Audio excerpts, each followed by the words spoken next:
Bismillahirrahmanirrahim. Alhamdulillahirabbil alamin. Allahumma shalli ala Muhammad wa ala ali Muhammad. Rabbi ishrah li sadri wa yassir li amri wa hlul 'uqdatam min lisani yafqahu qawli. Rabbi hab li hukma wa alika bis-salim. Assalamualaikum warahmatullahi wabarakatuh.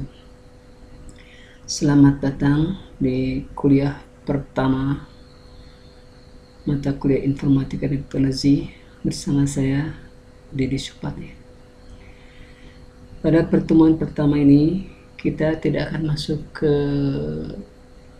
dalaman inti kuliah terlebih dahulu, namun kita akan samakan dulu persepsi tentang mata kuliah ini seperti apa, luarannya seperti apa, dan seterusnya. Oke.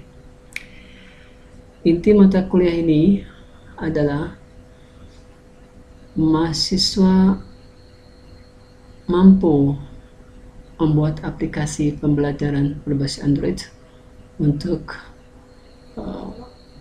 materi PJOK sesuai dengan departemen mahasiswa tersebut. Jadi pokok bahasan dari mata kuliah ini adalah bagaimana mahasiswa membuat aplikasi Android untuk pembelajaran PJOK. Nah, karena fokusnya ke sana, maka mahasiswa akan kita ajarkan tool apa saja yang bisa dipakai untuk membangun aplikasi serta bagaimana caranya. Itu inti dari mata kuliah ini. Jadi selama satu semester ke depan, mahasiswa akan belajar bagaimana membangun aplikasi Android untuk pembelajaran PJOK tersebut. Adapun agenda untuk hari ini adalah pertama, mahasiswa harus memahami makna atau arti dari informatika dan makna dari teknologi dalam kuliah di mata kuliah ini. Kemudian harus juga memahami apa luaran wajib yang harus diraih, dicapai setelah menyelesaikan mata kuliah ini. Karena kurikulum yang sekarang berlaku oleh KK ini, maka lebih mengedepankan pada outcome atau luaran apa yang harus diraih selama satu semester atau 6 bulan belajar tersebut. Kemudian agenda berikutnya adalah kita akan belajar tahapan instalasi dari tool yang akan dipakai, yaitu tool DLP Community Edition, serta yang terakhir adalah kita akan mendemokan bagaimana bekerja dengan tool tersebut. Kita mulai dengan yang pertama, apa itu informatika? Informatika adalah cabang ilmu komputer atau computer science yang mempelajari bagaimana mengolah data menjadi informasi.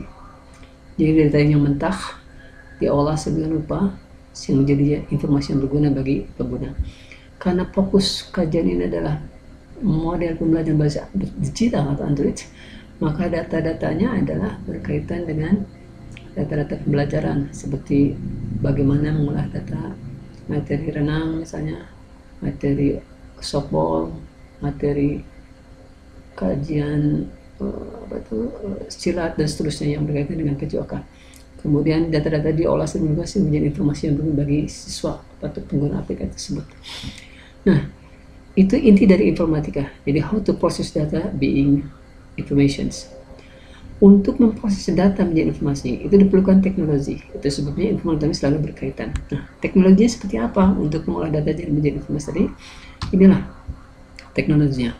Ada dua kajian dalam teknologi, yaitu dari sisi software dan dari sisi hardware. Dari sisi software itu kita bicara tentang bahasa coding. Kenapa kita bicara bahasa coding?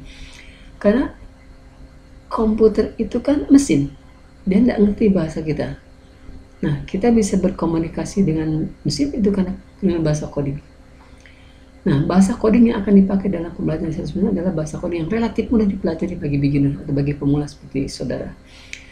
Nah, apa bahasa yang akan kita pakai selama 6 bulan ke depan, satu semester ini adalah bahasa objek Pascal atau lebih dikenal dengan istilah DLP. Kemudian itu dari sisi software. Nah, dari sisi perangkat keras atau hardware, kita akan menggunakan komputer berbasis Windows dan kemudian smartphone berbasis Android. Dua perangkat ini digunakan sebagai media atau device untuk membangun aplikasi Android untuk pembelajaran tersebut. Nah, sekarang kita akan coba download, kita akan coba unduh tool yang akan dipakai dalam pembelajaran ini, yaitu Objek Pascal atau DLP. DLP atau Objek Pascal dapat di-download di situs embarcadero.com. Saya akan demokan sekarang. Kita akan masuk ke situs embarcadero.com, kemudian kita akan dibawa pada halaman utama dari situs tersebut. Ini adalah situs di mana tool yang akan kita pakai bisa kita download. Nah, di sini ada menu free tools. Saudara pilih menu free tools, kemudian ambil menu DLP Community Edition. Kenapa tidak saya ajarkan C++? Ini relatif lebih sulit dibanding DLP. Jadi saya mengajar mata kuliah algoritma dan programming itu saya ajarkan C++. Dan rata-rata mahasiswa saya lulus hanya 2 atau 3 orang. Itu pun lulus BC, sisanya adalah DE. Nah, kita akan ambil yang DLP Community Edition. Saudara dibawa pada halaman seperti ini. Penjelasan tentang DLP Community Editions bisa saudara baca di sini sendiri. Kemudian seperti apa fitur-fiturnya silakan baca sendiri. Saya tidak akan bahas. Kita akan langsung masuk ke tombol Get Community Edition Free. Klik tombol ini. Nah, setelah diklik, saudara akan dibawa pada halaman sebagai berikut. Download the free DLP Community Editions. Nah, untuk mendownload ini, saudara harus mengisi form registrasi. Karena saudara baru, maka saudara harus memilih menu Register Here. Klik. Nah, di sini saudara harus mengisi nama depan, kemudian nama belakang, kemudian email yang aktif. Ini email yang aktif, kemudian passwordnya apa, saudara buat sendiri, kemudian jangan lupa password tersebut, kemudian verifikasi password yang sama, kemudian company isikan STK IP Pasundan untuk memberitahukan pihak Embarcadero bahwa kampus ini menggunakan versi lisensi free dari mereka.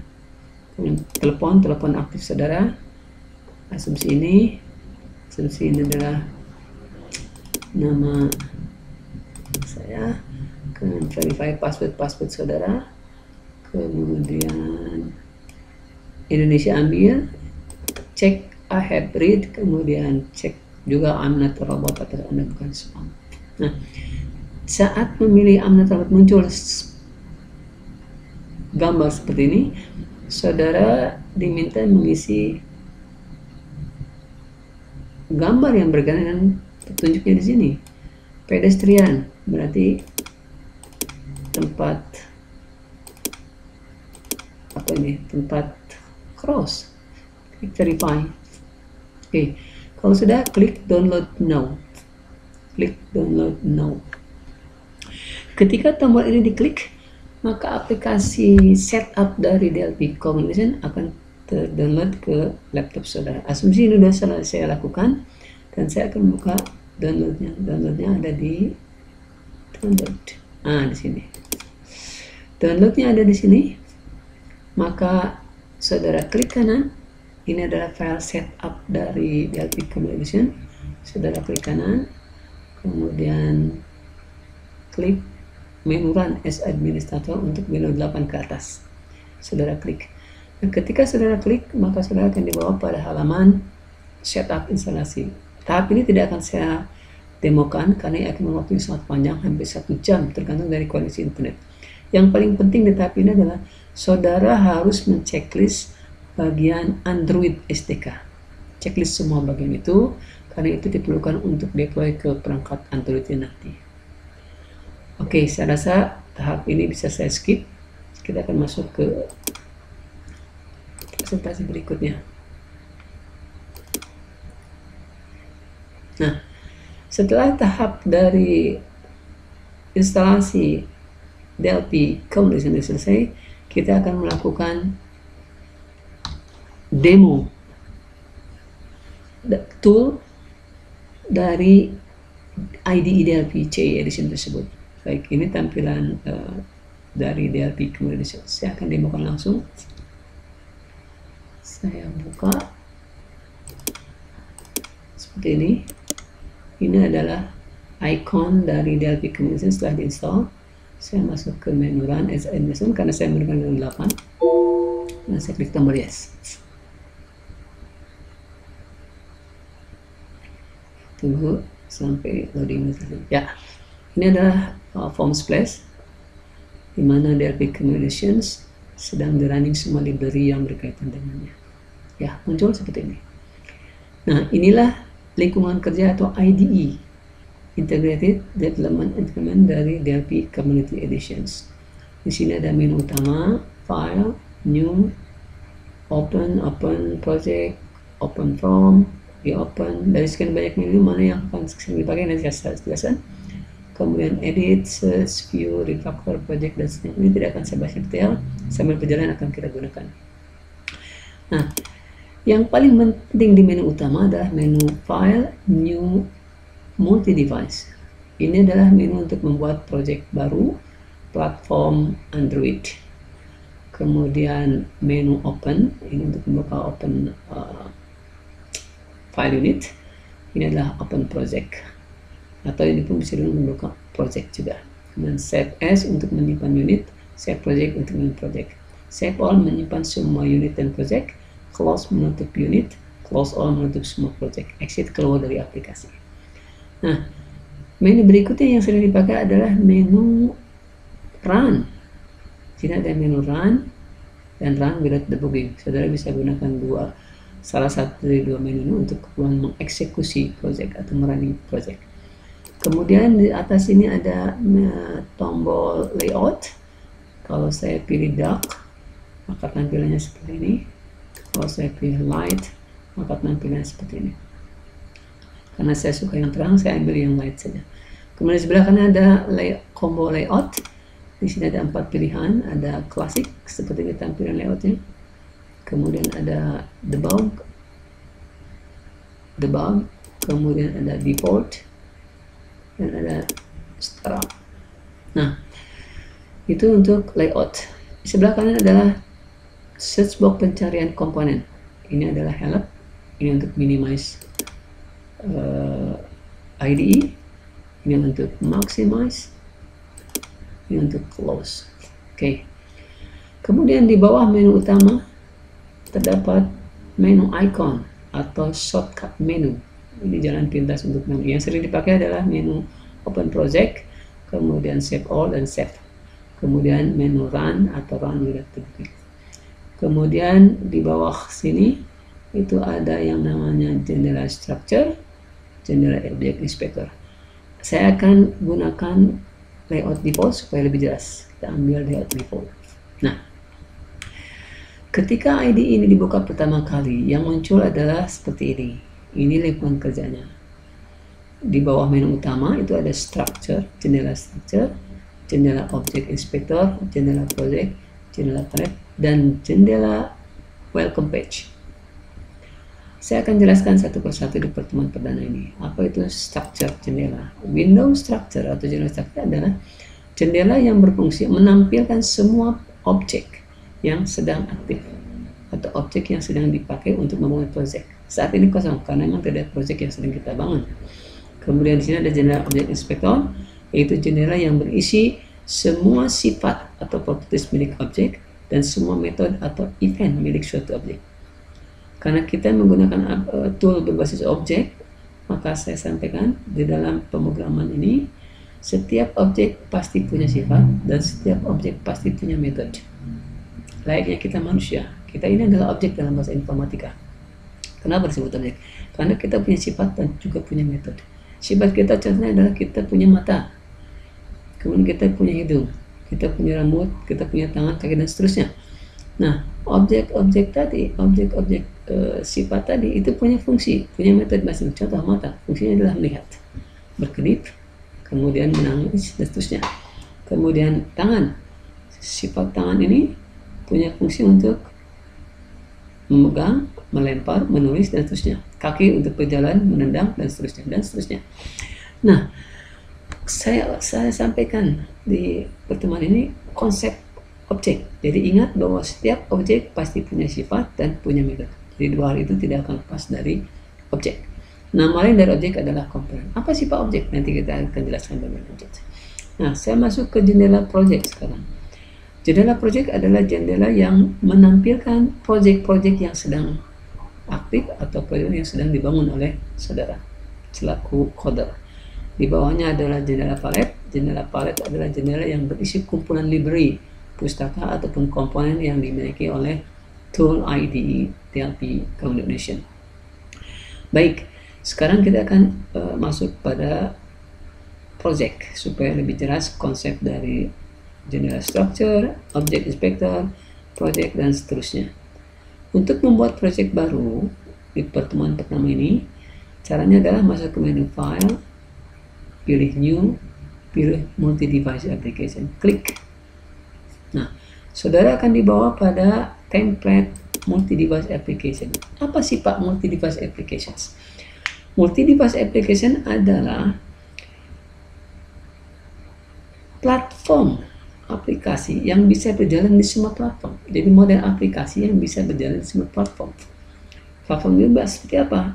Windows, Macintosh, Linux, Android maupun iOS. Jadi ada 6 berarti ya, 6 platform yang bisa digunakan oleh template multi device. Di sini ada template master detail, penjelasannya di bawah sini, di sebelah kanan, silakan baca sendiri. Header, footer with navigation, tab with navigation, blank, delete, dan seterusnya. Oke, untuk pertemuan pertama ini kita gunakan yang blank application. Kita ambil template blank, kemudian kita klik tombol OK. Tunggu sampai keluar dialog berikutnya. Oke, nah, the program concerned because is machine converted. Oh, masya Allah. APMS, IDB access system error. IDB. Oh, Android. Oke, ini berkaitan dengan Android. Kita skip saja dulu sebentar ya. Oke. Nah, sekarang kita akan lihat project pertama kita. Di sini ada form, ya, jendela structure itu ada form. Kemudian kalau saya sorot objek form, kemudian kita lihat jendela inspector, di situ ada kumpulan properties. Ini properties itu sifat-sifat objek. Ini adalah type event, itu metode suatu objek. Kita lihat sekarang yang ada ini adalah properties caption. Sini form 1. Apa itu caption? Caption adalah judul dari form. Nilai yang sebelah kanan bisa diganti. Misalnya diganti dengan aplikasi pertamaku. Nah, untuk melihat efek dari caption ini, kita akan coba running project pertama kita ini dengan cara klik tombol run atau F9 atau klik tombol run without doing ini. Saya ambil yang ini.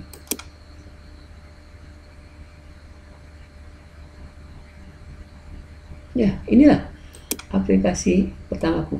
Jadi sifat caption yang tadi kita rubah adalah merubah nama caption dari form tersebut. Ini. Oke. Kita klik tombol close, kita desain kembali. Nah, ini berada dalam mode design. Kalau mode code seperti ini. Saat ini belum kita masuk ke sini. Kita masih di mode design. Kita akan lanjut ke jendela project. Nampak di sini adalah project 1exe. Ini adalah nama project default ketika project pertama kali dibuat. Kemudian di bawahnya itu ada konfigurasi, ada platform, dan juga ada unit pass, unit 1 pass. Nah, kemudian di bawah palet itu ada kumpulan tombol atau komponen. Oke, asumsi kita akan tambahkan objek anak untuk form 1. Form 1 ini adalah objek ayahnya. Untuk menambahkan objek anak pada form 1, misalkan objek button, Maka saya ambil di sebuah palette, saya tekan button. Saya dapat nih T button, kemudian saya tekan enter. Kalau sudah tersorot seperti ini berarti sudah aktif, tekan enter. Oke, tombol button nempel di form ayah. Ini adalah tombol button, saya bisa rubah-rubah pointernya, size-nya. Oke, seperti ini. Kemudian saya simpan di properti lainnya, adalah simpan di top. Oke, top. Kemudian saya setting properti teks dengan klik me please, kemudian properti. Oke, untuk saat ini cukup sekian. Nah, nampak di jendela structure form sekarang sudah punya anak objek, yaitu button 1. Jadi button 1 merupakan objek anak dari form 1. Dalam istilah matematika ada istilah himpunan semesta dan himpunan bagian. Maka himpunan semestanya adalah form dalam hal ini, himpunan adalah button 1. Ini nama objek, ini pun nama objek. Oke, untuk saat ini kita akan coba run. Nah, seperti ini hasil outputnya. Kalau saya klik, harusnya ada suatu aksi di sini, ada metode, ada fungsi pada tombol button 1. Karena kita belum ngasih kode di sini, maka ketika tombol klik ini saya klik, tidak ada aksi apapun. Oke, it's okay for now. Oke, saya close. Kemudian ceritanya adalah ketika tombol ini kita klik, maka akan ada pesan dialog. Isi pesannya adalah hello, how are you? Misalnya seperti itu. Maka bagaimana cara ngodingnya adalah karena aksi itu akan disimpan saat tombol ini diklik, maka tombol ini harus aktif, yaitu seperti ini. Kemudian masuk ke event, kemudian di event on click, double klik di situ. Nah, di sini saudara dibawa pada area kerja atau coding. Di sini ada kekuatan coder. Di sini ada nilai jual coder karena dia harus berpikir membuat solusi untuk masalah yang ada. Sekarang masalah kita adalah bagaimana menampilkan pesan hello, how are you. Untuk kasus yang sekarang, maka kita bisa coding sebagai berikut. So, message, kemudian berikan perintah hello there, how are you tonight. Nah, setelah kita coding seperti ini, kita akan eksekusi codingan ini dengan cara musik run. Kita lihat hasilnya. Ya, sekarang saya akan execute. That's it. Muncullah pilihan hello there, how are you tonight. Saya bilang. Nah, ketika saya klik muncul lagi. Berarti di dalam tombol ini ada event, ada method. Di dalam objek button 1 ini ada method. Metodenya apa? Metodenya adalah show message. Oke, saya akan jelaskan apa itu show message. Show message adalah fungsi di dalam bahasa Delphi untuk menampilkan pesan. Maka di dalamnya ada parameter pesan. Ini namanya parameter. Karena ini adalah parameter yang bertipe string atau teks, maka nilai parameter ini harus diakhiri dengan single quote atau petik tunggal. Nah, petik tunggal ini menunjukkan bahwa dia bertipe data string. Nilai dari parameter bisa dirubah-rubah. Saya akan ganti misalnya hello there, how are you tonight. Saya akan tambahkan I am coder. Saya masuk ke desain, saya running, kemudian saya klik tombol klik me, hello there, how are you? I am coder. Good. Atau ada yang mau tambahkan lagi dengan pernyataannya misalnya I am coder. My name is Daddy. Okay, run. Okay, my name is Daddy. That's it. Okay, ya. Kita close. Nah, ini dalam mode coding. Kalau Anda akan masuk ke mode desain, klik tab desain di sini. Ini mode desain. Saya ulang, ini mode code, ini mode desain. Penjelasan tentang code yang ini di atas tidak akan saya jelaskan detail karena ini kajian bukan kajian saudara, ini kajian orang informatika. cukup saudara memahami fungsi show message untuk kasus yang pertama ini. Oke, saya rasa itu materi kita. Namun sebelum saya akhiri, kita akan simpan project ini dengan nama yang lebih spesifik. Di sini muncul project 1. Kita akan ganti nama project ini dengan nama project yang lebih spesifik, misalkan project pertemuan 1. Demikian pula unitnya, unit 1 menjadi unit pertemuan 1. Demikian pula nama form ini, form 1 menjadi form pertemuan 1. Button ini menjadi button klik me, dan seterusnya. Oke, kita coba masuk ke form. Nah, karena form ini akan kita ganti menjadi nama F pertemuan 1 atau form 1, maka saya masuk ke properties, kemudian saya ambil property name, saya ganti dengan form pertemuan 1. Ingat, nama variable objek tidak boleh ada spasi. Itu syarat ketentuan dari bahasa pemrograman apapun. Jadi saudara tidak boleh mengisi form pertemuan 1 ada spasi seperti ini, kemudian kasih error.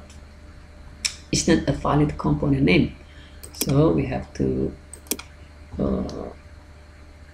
use like this. Nah, ini nama formnya. Setelah kita ganti formnya, di sini jadi form pertemuan, bukan lagi form 1 seperti tadi. Ini menunjukkan bahwa objek form sudah diganti namanya jadi form pertemuan 1. Bolehkah saya ganti dengan nama beda? Boleh, misalkan F pertemuan 1. Boleh. Nama objek bebas selama syaratnya terpenuhi. Yang pertama adalah syarat penamaan suatu objek tidak boleh ada spasi, tidak boleh ada karakter khusus, tidak boleh diawali angka di depannya. Itu syarat penamaan variabel objek. Kemudian button 1 pun kita akan ganti nama variabelnya menjadi btn klik misalnya. Klik me. Ini pun sama. Karena ini objek, nama variabel objek, maka nama objek tidak boleh ada spasi di dalamnya, tidak boleh ada karakter khusus seperti apa, tanda seru, tanda tanya, petik tunggal, petik ganda, dan seterusnya. Kemudian tidak boleh diawali angka di depannya. Itu syarat penamaan objek. Setelah kita ganti nama objek button 1 menjadi button click me, Anda lihat di sini menjadi btn click me. Kemudian kalau saya double klik di sini, ini menjadi btn click me. Penjelasan ini akan saya bahas di pertemuan yang akan datang. Oke. Nah, kemudian nama project belum kita ganti. Cara mengganti nama project adalah masuk ke menu file, save project as. Oke, di sini kita akan buat pjkrpjj. Buat folder di sini adalah pertemuan 1, pertemuan 1. Kemudian saya buat di sini adalah uf pertemuan 1, kemudian projectnya P pertemuan 1. Ya, lihat di sini P pertemuan 1, UF pertemuan 1. Kalau sudah saya set all atau set, kemudian kita run. Oke, klik. Oke, that's it. Close. Selesai sudah. Nah, exe ini kita bisa eksekusi. File exe ini bisa kita eksekusi tanpa menggunakan tool ID. Ini saya akan ambil dengan cara sorot nama project, klik kanan show win explorer, kemudian di sini akan ada win32 debug. Nah, inilah file exe yang bisa di running tanpa menggunakan IDE DLP-nya. Nah, sekarang ID DLP-nya saya close, saya file, close all, kemudian exit. Kemudian inilah aplikasi. Nah, inilah yang nanti akan dikasihkan kepada pengguna atau siswa Anda yang akan menggunakan aplikasi saudara tanpa harus menyerahkan ID toolnya tersebut. Oke, saya rasa itulah pertemuan kita di perdana ini. Jika Anda ada hal yang ingin ditanyakan, saudara dapat menghubungi saya di sini. Email di ilmisyahira@outlook.com atau di WA 0821 9786747. Saya rasa itulah materi kita untuk pertemuan pertama ini. Silakan Anda kirim komen pertanyaan pada email saya atau WA saya. Oke, saya rasa untuk pertemuan pertama ini saya akhiri sampai di sini dulu. Terima kasih atas perhatian saudara. Kita ucapkan alhamdulillah bersama-sama. Alhamdulillahirrahmanirrahim. Allahumma sholli ala Muhammad wa ali Muhammad. Assalamualaikum warahmatullahi wabarakatuh.